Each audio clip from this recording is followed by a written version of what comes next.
ભાવનગરમાં અસામાજિક તત્વો અને બુટલેગરોના ગેરકાયદે બાંધકામો ઉપર ફર્યું બુલડોઝર।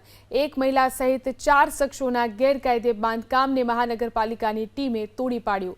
સિંધુનગર વિસ્તાર, મફતનગર વિસ્તાર, સુભાષનગર વિસ્તાર માં બુટલેગર અને શરીર સંબંધિત ગુના કરેલા અસામાજિક તત્વોના ગેરકાયદે અડ્ડાઓને તોડી પાડવામાં આવ્યા। શહેરમાં સિંધુનગર વિસ્તારમાં રહેતી ગીતા પ્રોહિબિશન પ્રવૃત્તિ સાથે સંકળાયેલી હતી, જેનું મકાન ગેરકાયદેસર હતું તેનું ડિમોલિશન કરવામાં આવ્યું છે। આ ડિમોલિશન કામગીરીમાં કોર્પોરેશનનો staff, medical team, fire team, પીજીવીસીએલની ટીમ અને 150થી વધુ પોલીસ જવાનોને સાથે રાખી કામગીરી હાથ ધરવામાં આવી છે।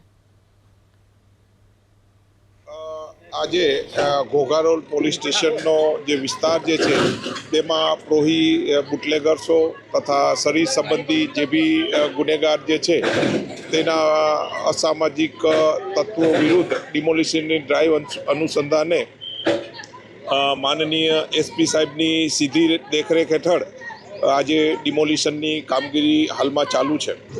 અસામાજિક તત્વોને જે માનનીય સાહેબનો જે સંદેશો છે, કાયદામાં રહેશો તો ફાયદામાં રહેશો, એ જ અમારો સંદેશો છે।